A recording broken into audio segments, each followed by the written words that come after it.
ओम शांति। आज प्यारे मीठे बाबा की अव्यक्त मुरली मंथन की डेट है 12 जनवरी 2025।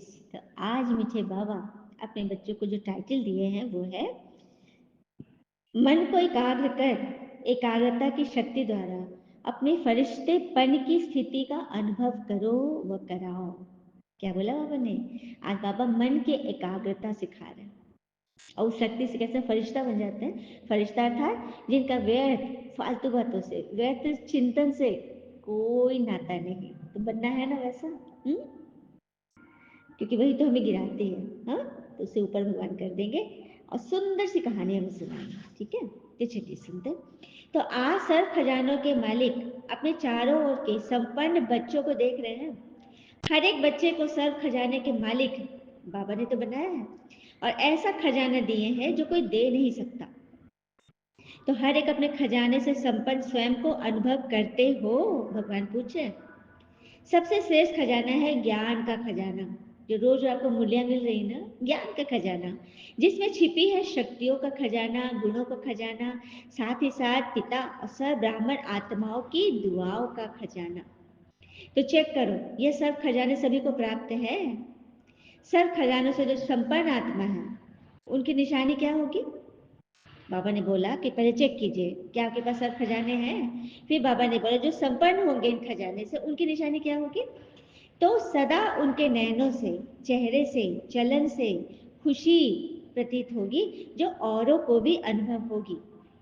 जो भी आत्मा संपर्क में आएंगी तो ये अनुभव करेंगे, ये आत्मा तो सदैव खुश है, ये सदैव अलौकिक खुशी से न्यारी और प्यारी दिखाई देती है। आपका खुशनुमा चेहरा उनको बहुत प्रेरणा देगा। क्या ऐसा होता है? हाँ जी बाबा। जैसे आप ब्राह्मण आत्माओं की सफेद ड्रेस और आपके बैज सबको आकर्षित करते हैं ना, तो स्वच्छता, सादगी और पवित्रता अनुभव होती है। देखिए सफेद वस्त्र पे काफी लोगों की बातें आते हैं, सफेद सफेद वस्त्र, लेकिन सरस्वती माता भी तो सफेद वस्त्र पहनती है। उन पे कभी नहीं प्रश्न नहीं किया, उंगली नहीं उठाई, है ना? तो शांति व पवित्रता का प्रतीक है सफेद श्वेत वस्त्र। ठीक है, तो श्वेत मन भी हो जाए उसके लिए भगवान हमें ये मूर्ति सुनाते हैं। ठीक है, और आपका ये ड्रेस कोड देखकर दूर से लोग समझ जाते हैं ना ये ब्रह्मा कुमार कुमारी है। तो आपके चलन और चेहरे में ऐसी खुशनसीबी की झलक झलक तो दिखाई दे। हाँ, आज सब आत्माएं महान दुखी हैं। ऐसी आत्माएं आपका खुशनुमा चेहरा देख, चलन देख एक घड़ी की भी खुशी की अनुभूति कर ले। जैसे प्यासी आत्मा को अगर एक बूंद पानी भी मिल जाए तो उन्हें कितना खुशी होता है ना? हाँ, और कहते हैं ना, कोई वस्तु चाहे कितनी भी दूर क्यों ना हो, उसका मिलना कितना भी कठिन क्यों ना हो, वो हमारी पहुंच से भी बाहर क्यों ना हो, लेकिन कठिन परिश्रम, तपस्या और दृढ़ निश्चय से हम उसे प्राप्त कर सकते हैं। और कहते हैं ना, हर काम को 3 अवस्थाओं से गुजरना ही पड़ता है। हर एक कार्य को 3 अवस्थाओं से गुजरना पड़ता है। पहला है उपहास, दूसरा है विरोध और फिर अंत में होती है स्वीकृति। कौन कह रहे हैं? विवेकानंद जी। ठीक है, तो समझ जाइएगा कि इन तीनों चीजों से तो उसको गुजरना ही, नहीं गुजरा तो वो श्रेष्ठ कर्म है ही नहीं। ठीक है, तो फिर फंसना किस बात का? चलिए अब आगे बाबा बोल रहे हैं, आपको जो अलौकिक खुशी मिली है, हाँ, उसको आप सदा कायम रखते हो कि खुशी कभी आती कभी जाती है, लोड शेडिंग की तरह? ऐसा तो नहीं है ना? हुँ? खुश रहते हो, चलिए खुश तो रहते हो लेकिन सदा एक रस रहते हो? उसमें तो परसेंटेज नजर में आ जाता है। बाप दादा ऑटोमेटिक टीवी से सब बच्चों के चेहरे को देख लेते हैं सेकंड में, तो क्या दिखाई देता है उन्हें? एक दिन आप भी अपनी खुशी के चार्ट को चेक करो, खुद सभी अपना चेक करो, खुद ही अपना टीचर बन जाओ। अमृत वेला था, ब्रह्म मुहूर्त से लेकर रात तक आपकी खुशी की परसेंटेज में कितनी गिरावट या कितनी चेंजेस और कितनी उतार चढ़ाव आई, चेक करना। आता है ना चेक करने? आजकल देखो तो साइंस की साधन कितनी चेकिंग की मशीनरी तेज कर रही है। सेकेंड में मीटर डालो, पानी का तापमान, वातावरण का तापमान, बुखार का तापमान कैसे पता चल जाता है? सेकेंड में पता चलता है। उनकी मशीनरी कितनी तेज है। तो क्या साइलेंस की मशीनरी तेज मतलब तेज नहीं है? आपकी शांति की शक्ति की मशीनरी तेज नहीं है जो आप अपने आप को चेक कर लो कि हमने कहाँ कहाँ क्या गड़बड़ी की है? फिर बाबा कहते हैं चलो पुरुषार्थ तो सभी कर रहे हैं, मतलब मेहनत सभी कर रहे हैं, लेकिन कोई यथाशक्ति कर रहा है, कोई शक्तिशाली कर रहा है। हाँ, सेवा में भी देखो, कोई मनसा सेवा कर रहा है, कोई वाणी से कर रहा है, कोई कर्मों से कर रहा है, कर तो रहे हैं सभी, लेकिन मन जीत जगत जीत की परसेंटेज को चेक किया? अपने मन की गति को चेक किया? मन के मालिक बन मन को चलाते हो, या कभी कभी मन आपको चला देता है? मन परवश कर देता है ना। तो ऐसा तभी होता है जब मन की स्थिति एकाग्र नहीं है। मन की स्थिति जब एकाग्र नहीं होगी तभी मन आपको चला लेगा। और कहते हैं ना, जग पीड़ित है अति दुख से, जग पीड़ित है अति दुख से, जग पीड़ित रे अति सुख से। दुख से भी लोग दुखी है, सुख से भी दुखी है, चैन ही नहीं है। और का 99 वाला चक्कर। मानव जग में बट जाए, मानव जग में बट जाए, दुख सुख से और सुख दुख से मिलन बनाए। क्या बात है, सुमित्रा नंदन पंत जी ने कहा है ना, अच्छी बात। तो बस बैलेंस कर लीजिए, तो फिर कोई दुख नहीं होगा। ठीक है, किसी चीज से भी हम फंसेंगे, जो चीज अति होगी ना तो वहां पे फिर दुख घुस गया है। अब मन भटकता है, चाहे व्यर्थ बातों में, चाहे व्यर्थ संकल्पों में, चाहे व्यर्थ व्यवहार में। जैसे कोई कोई शरीर से भी एकाग्र होकर बैठने की आदत नहीं होती, मैंने थोड़ा भी मेडिटेशन नहीं कर सकते, ध्यान ही नहीं, मैंने एकाग्रता ही नहीं होती है, क्योंकि मन वश में नहीं है। तो भगवान हमें ऐसे आदत सिखा रहे हैं कि मन को जहां चाहो, जैसे चाहो, जितना समय चाहो, उतना उसे एकाग्र कर लो। इसको कहा जाता है मन वश में है। एकाग्रता की शक्ति और ये जो मालिकपन की शक्ति है ना, मन पर काबू पाने वाली शक्ति, ये तुमको सहज है, निर्विघ्न बना देगी। युद्ध नहीं करनी पड़ेगी, स्वतः ही जीत जाओगे, मेहनत नहीं करनी पड़ेगी। और एकाग्रता की शक्ति से स्वतः ही सर्व प्रति स्नेह, कल्याण, सम्मान की वृत्ति रहेगी सबके प्रति। क्योंकि एकाग्रता अर्थात स्वमान की स्थिति, स्व, स्व अर्थात आत्मा, और मान, आत्मा को मान देने की जो स्थिति अवस्था है ना, इसी में कल्याण समा है। लेकिन हम लोग क्या करते हैं, उल्टा करते हैं। बाबा सिखाते हैं, भगवान सिखाते हैं स्वमान, और हम लोग ने क्या किया या कर भी देते हैं अभी भी, स्व अपमान। कैसे करते हैं स्व अपमान, सुनिएगा।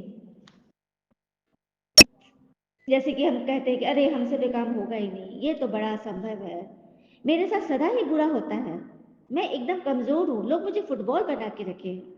हाँ, जब काम आए तो हम मेरे पास आए, वरना नहीं आए।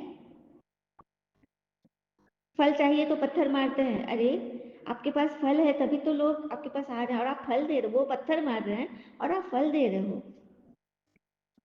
तो इसके ठीक विपरीत सोचना ही स्वमान है। नहीं, मैं एकदम शक्तिशाली हूँ, ये काम तो मेरे रीच में है, ये काम मुझसे नहीं होगा तो किससे होगा, मेरा काम तो हुआ पड़ा है।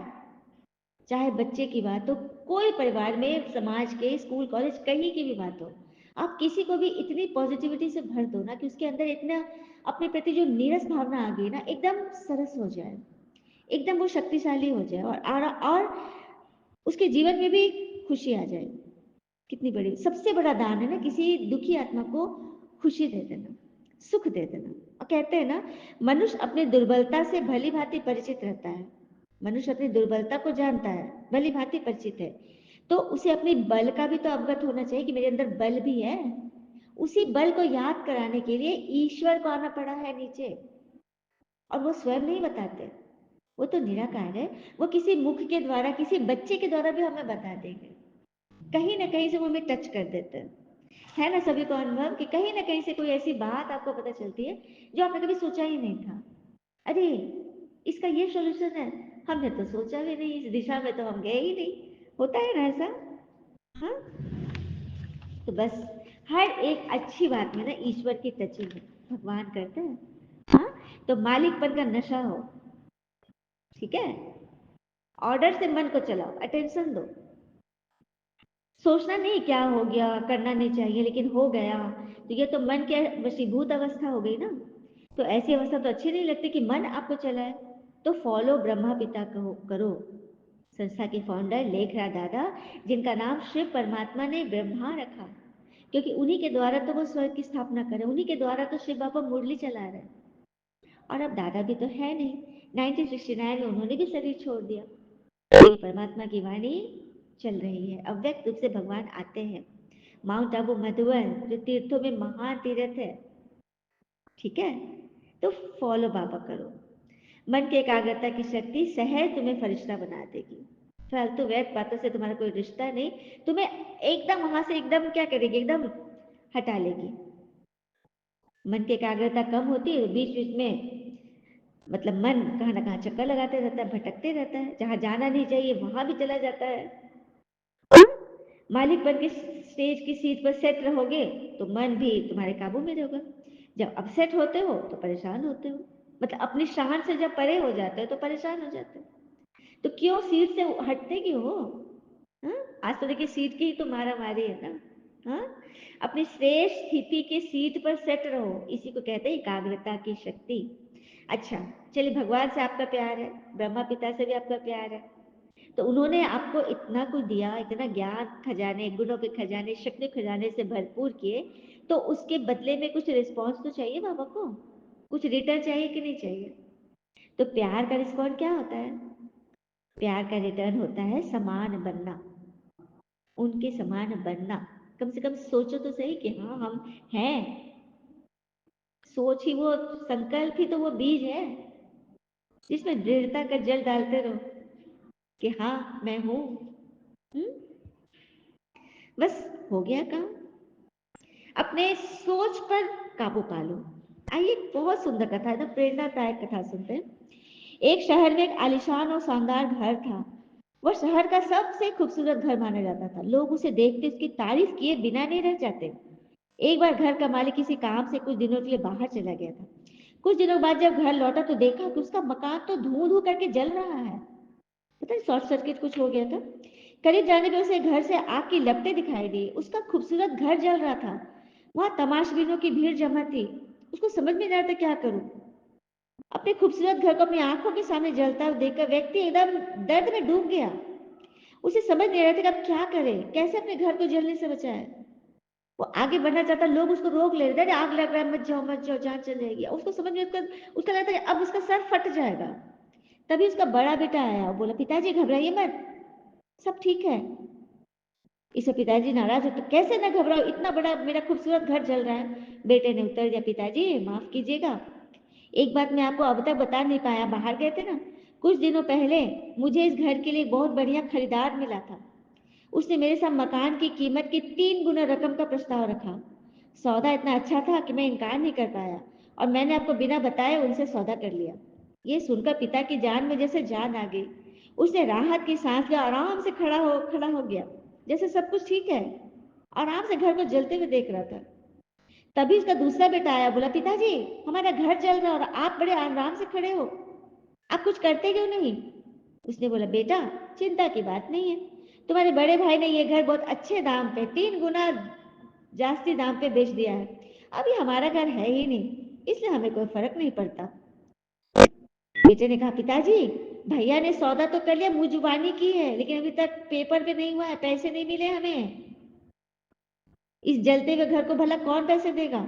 यह सुनकर पिता फिर से चिंतित हो गया और सोचने लगा कैसे आग की लपटों पर काबू पाया जाए। वो फिर से पास के लोगों से मदद की गुहार लगाने लगा। तभी उसका तीसरा बेटा आया, बोला, पिताजी घबराने की बात सच में नहीं है, मैं अभी उस आदमी से मिलकर आ रहा हूँ जिसने बड़े भाई से मकान का सौदा किया था।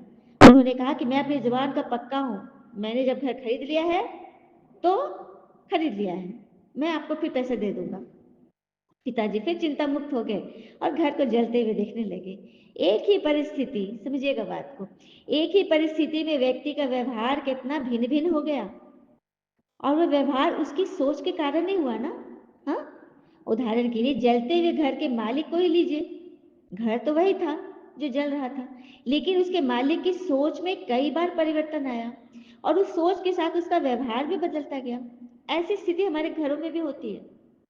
हमें लगता है दूसरे का चाहिए तो हम थोड़ा सा निश्चिंत हो जाते हैं, होता है ना, लेकिन अपना जहां होगा तो बहुत एकदम हलचल में आ जाते हैं।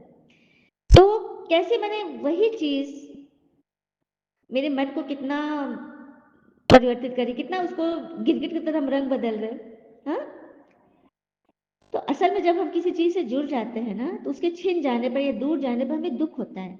लेकिन यदि हम किसी चीज से खुद को अलग करके देखते हैं, अरे ये मेरा नहीं है, तो एक आजादी सी महसूस होती है। दुख हमें छूता तक नहीं है। इसलिए दुखी होना और ना होना पूर्णतः हमारी सोच और मानसिकता पर निर्भर है। समझ में आई बात? तो परमात्मा हमें यही सिखा रहा है, आप हो शरीर में, लेकिन ये शरीर, आप शरीर नहीं, आप तो आत्मा हो। आत्मा का यह शरीर है, मतलब आत्मा का ये घर है, यह शरीर। इस घर में कुछ टूट फूट हुआ, किसी ने कुछ बोला, टोका, गुस्सा किया, तो घर को किया ना, आत्मा को थोड़ी कोई बोल सकता है। गीता सार क्या कहती है? आत्मा को ना कोई काट सकता है, ना जला सकता है, ना मार सकता है, ना सुखा सकता है, ना गीला कर सकता है। तो बस यही तो ज्ञान है। और परमात्मा हमें यही सिखाने, क्योंकि दुखों का एकदम सबसे मतलब सटीक जो कारण है ना, इस देह रूपी घर को अपना समझ लेना, वहीं पे दुख है। ये बाबा का है, हम किराएदार हैं, ये मकान उसका है। मकान मालिक जाने कोई टूट फूट होती है तो मकान मालिक को बोलते हैं ना, आपके घर में नलका टूट गया, फर्श टूट गया, बनवाओ इसको। ठीक है, यही तो करना है। कोई बात में दुख हुआ, कोई परेशानी हुई, बच्चे हैं, समस्याएं हैं, धन की, रोग की, बहुत तरह की समस्याएं होती, भिन्न भिन्न प्रकार है समस्याओं के। तो बाबा भी तो बैठा है ना। बाबा क्या कहते हैं पता है? बाबा कहते हैं, मैं आया हूं तुम्हारी मदद करने के लिए, कोई मुझे यूज ही नहीं करता है। द्रौपदी की तरह सबको देखी थी वो, पहले पांच पतियों को देखी, फिर गुरुओं को देखी, पितामह को देखी, पूरे दरबारियों को देखी। लास्ट में जब कहीं कोई आश्रय नहीं मिला, तब ईश्वर को याद की, और वो भी दोनों हाथ छोड़कर जब याद की, तब परमात्मा ने उनकी मदद की। है ना ये कहानी? तो हमारे जीवन की कहानी है। जब भी कोई समस्या आए ना, सीधे चले जाइए भगवान के पास। लेकिन अब कौन से भगवान के, भगवान है कौन, ये भी तो जानना जरूरी है ना। तो परमात्मा शिव कैसे इस संस्था में आए हैं, यह बात जानने के लिए आप सब मंथन से जुड़े रहिए। और हो ना हो, अपने बगल के ब्रह्मा कुमारी सेंटर में जाकर जो कोर्सेज होते हैं ना, उसका पता कीजिए और कोर्स कर लीजिए कि परमात्मा इसी संस्था में कैसे है, क्या कर रहे हैं, किन बच्चों से मिल रहे हो, किस तरह से हमें भर रहे हैं, कैसे स्वर्ग तक ले जाएंगे, सारा रहस्य आपको पता चलेगा। तो फिर मंथन सुनना ना आपके लिए बहुत आसान हो जाएगा। सारी बातें आपको समझ में आने लगेगी कि ये ज्ञान साक्षात परमात्मा का है। ठीक है, तो हमारी सोच और मानसिकता को परमात्मा सही कर रहे हैं। सोच पर निरंतर रखकर हम उसे सही दिशा देकर अपने हर दुख परेशानी चिंताओं से अपने आप को बचा सकते हैं, खुद भी बचते हैं और दूसरों को भी बचा सकते हैं। ठीक है, तो कितनी बड़ी सेवा हो जाएगी।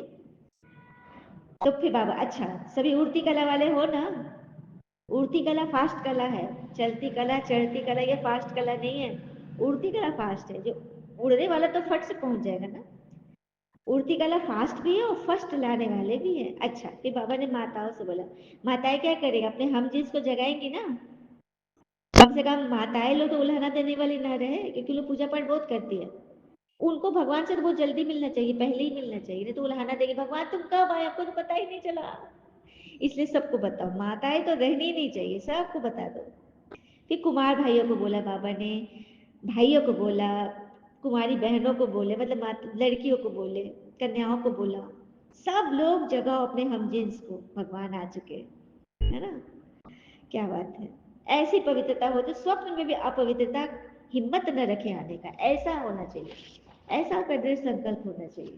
ठीक है, अपवित्रता की विद्या हो, क्योंकि नया जन्म लिया है ना। अपवित्रता क्या है हमको पता नहीं, पवित्रता में ही रह रहे हैं, और पवित्रता जन्म की मर्यादा बहुत आवश्यक है।